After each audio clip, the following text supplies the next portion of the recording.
Hello my soccer universe, to the review of what happened in the top leagues in Europe except Austria and Italy over the past weekend, the Easter weekend, and for that reason that video is probably also a little bit differently, a little bit less detail. However, this was quite an interesting weekend. We have a very exciting top 5 race in England, whereas the title race and relegation are more or less or already decided. We have a trophy handed out to the Go-Ahead Eagles, the first ever trophy on that weekend as well, while Ajax suffer a rather brutal loss. Title race in Portugal still going on and very hot. We had in Spain a couple of games with very late goals and a remontada in Barcelona. And in the Bundesliga, we have that Bayern are probably gonna get the title now. And Harry Kane will win his first trophy with a goal-scoring record. And this is where we will start.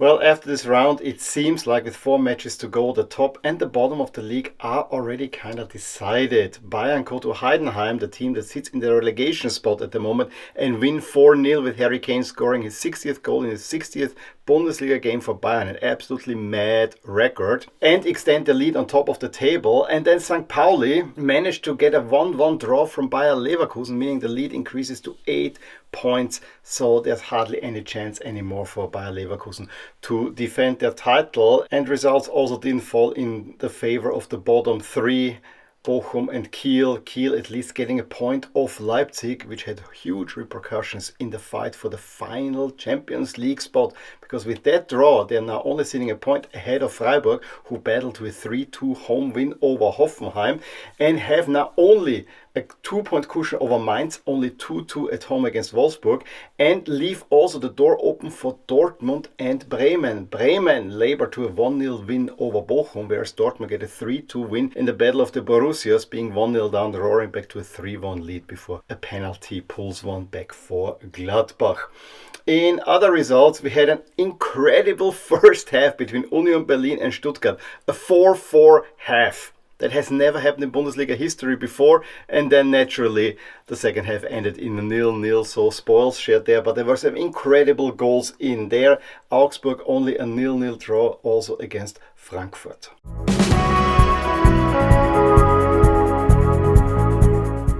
In Liga, OM move into second place thanks to 5-1 thumping of last place Montpellier, already relegated Montpellier, whereas Monaco only managed a 0-0 draw at home against Strasbourg, which actually means points drop also for Strasbourg, who lose a little bit of ground in their fight for this last Champions League spot, which would set them to the playoff.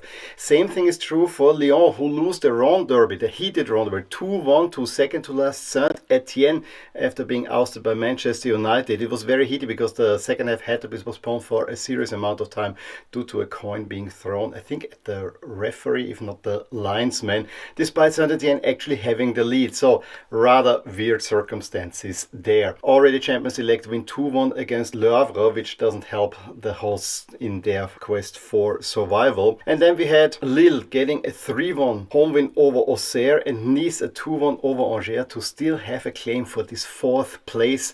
Currently, Lille are sitting in that one. Other results, the Breton Derby, the classic Breton Derby between Rennes and Nantes ends with a 2-1 win for Rennes. And we also have Stade Reims beating Toulouse 1-0.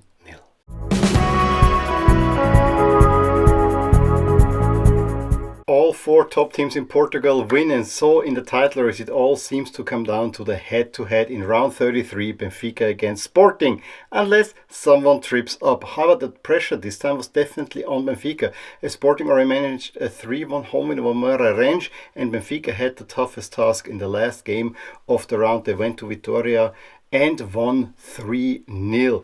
In the race for the 3rd place, which is most likely Europa League, and given that the cup final will most likely be Benfica Sporting, 4th will also go Europa League. But it's still a prestige. We have Braga winning 2-0 at Estoril and thus fencing off Porto, who got a 2-1 home win over Famalicão.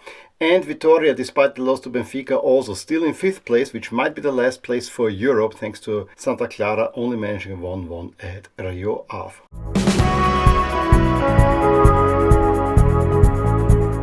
We had only 2 Eredivisie games this weekend. However, the result in the one on Easter Sunday sent shockwaves around the Eredivisie, I would argue. First off, Heidenheim beat Almere City 2-1, meaning Heidenheim very much in contention for the last playoff spot.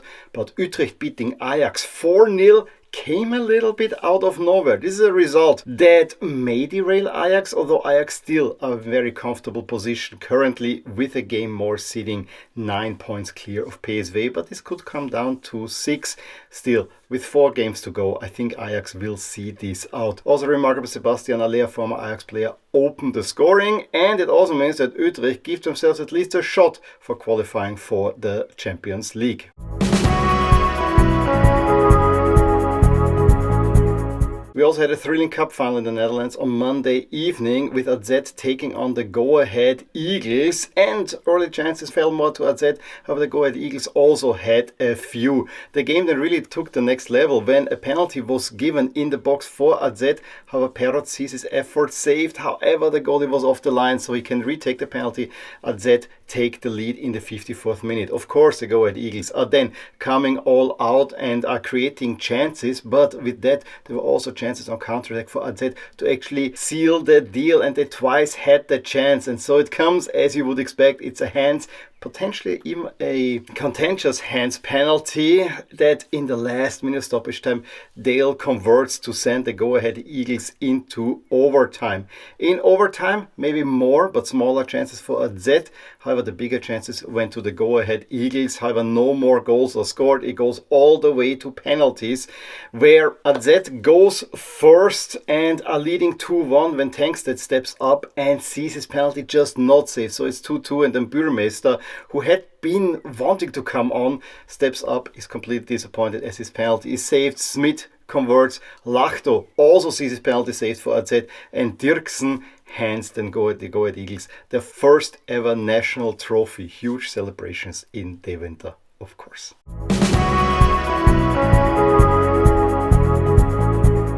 In La Liga, we had a weekend of late goals involving the top 3 teams. The biggest game, of course, was the Remontada on the Montjuic, and Remontada was very much the word of the week in Spain. However, it was supposed to happen in Madrid, not in Barcelona, where Borja Iglesias with a hat-trick seemingly had brought Celta Vigo 3 points against Barcelona. However, Barcelona made a major fight back, also helped by bringing on Dani Olmo and Lamine Yamal, who had been giving a little bit of a rest ahead of the final weeks of the season. And while they came on, the highline of Barcelona was caught out a third time by Borja Iglesias. In the 62nd minute, it was 3-1 Celta. However, very quickly, Barcelona had pegged it level with Dani Olmo and Rafinha equalizing by the 68th minute. Then the game ebbed and flowed. There was a huge chance for Celta to win it very late, and then right from that, on the other side, a penalty is given after a foul on De Jong. Guess it was the right call, and Rafinha in the 98th minute converts to complete the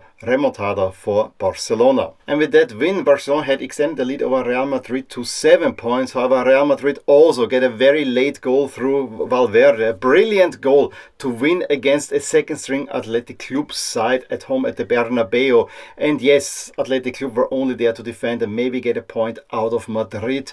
Real Madrid did create a few more chances, had even a goal by Vini Jr. disallowed for an offside, but in the end they get the 3 points, and it all points towards El Clasico on the 11th of May. Another last-minute goal by Javier Munoz takes Atletico Madrid finally completely out of the title race. They lose 1-0 at Las Palmas, a huge result for Las Palmas, who now leap out of the relegation zone, where we now find Alaves, Leganés and Valladolid, who are already relegated. Other results that we had was Espanyol with a third win in a row, 1-0 over Getafe, really moving far away from relegation trouble. Rayo playing out a 1-1 against Valencia. Valencia also seemingly safe at the moment, and Rayo maybe not quite making it into Europe. Mallorca and Leganés play out a 0-0 draw. That helps nobody. Valladolid scored 2 goals but lose 3-2 at home to Osasuna, who also are comfortably mid-table at the moment. Villarreal play out a 2-2 draw against Real Sociedad, which does not necessarily help them, but they're still the odds-on favorite to make the 5th Champions League spot, which is now confirmed for the Liga, whereas Real Sociedad are still fighting for Europe in next season. Sevilla only 1-1 against Alaves, meaning they stay towards the bottom of the table and allowed Alaves to be overtaken by Las Palmas. And then Girona are getting also dragged into this relegation battle, losing 3-1 at home to Betis. Betis getting the job done already in the first half with 3 goals and keep the slim chance of finishing 5th just about alive.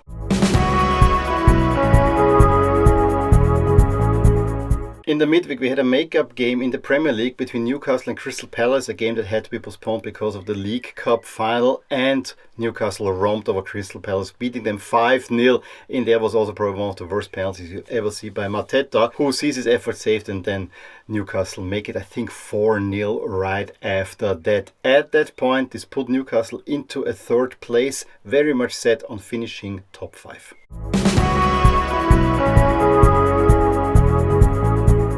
However, in the marquee fixture on the weekend, Newcastle were then subsequently torn completely apart by Aston Villa. Were already down in the first minute through Ollie Watkins. Share equalized by the second half. It was one-way traffic for Villa with Madsen an own goal and Onana scoring 3 more, putting Newcastle's hope for Champions League a little bit lower than before. But before we return to the top 5 race, we also have a little bit more clarity on the bottom of the table, because Arsenal beat Ipswich 4-0, so this means Liverpool's title party is delayed at least for up to a week, whereas Liverpool win 1-0 at Leicester with Alexander-Arnold scoring the winning goal and then celebrating thereafter, with everyone wondering, is he now staying? I guess he's still going to Real Madrid. With these 2 results, Ipswich and Leicester are already relegated together with Southampton, who actually got a 1-1 at West Ham United. Now they're at 11 points like Derby County, so we don't see a new record, we only see a matching of the record at worst. If Arsenal should lose in the midweek, then Liverpool are already champions, otherwise Liverpool would have to win their game on Sunday. With these 2 relegations now being confirmed, we also know that United and Spurs will stay up, although they both lose on the weekend. United 1-0 at home to Wolves, completely flat performance. It's all Europa League for them, and same thing is true for Spurs, who lose 2-1 at Nottingham Forest, who now move back into 3rd place. But it's really the race for the top 5 spots that is really interesting and wide open. It's the only point of some suspense left in the Premier League. We had, for instance, City getting an easy 2-0 win at Everton. Everton having also a relatively flat performance. Chelsea turned around late against Fulham. They looked down and out of the top 5 race, but with the late goal by Pedro Neto, they actually managed a turnaround, and so only 3 points separate the teams, sitting 3rd Forest and 7th Aston Villa. And I don't know, it seems like Forest might be on the way out. I'm not sure about Chelsea either, but to me it's all very much open. Chelsea have a schedule that will have them face many of their direct rivals for the top 5 spot at least. Other results: Brentford beating Brighton at home 4-2. Rather entertaining game. Crystal Palace against Bournemouth, not so much. This was only a 0-0. So this completes a little Easter trip through Europe. Let me know what you think about all the action there. Who will manage top 5 in the Premier League? Who will win the league in Spain and in Portugal? I think those 2 title races are still very much alive. And of course, when will Ajax clinch the title? Also, who will make it in the Champions League in France, and so on. Please drop a line below, give me a thumbs up if you enjoyed this video, subscribe to my channel if you want to see more videos like these, and I'll talk to you soon with more things in my soccer universe. Bye! Hey there, I really hope you enjoyed this video, and if you did, here are some videos and playlists that you may enjoy too. Also, please consider subscribing to my channel and hit the little bell icon so you get notified whenever something happens in my soccer universe. And with that, have a wonderful day. Bye!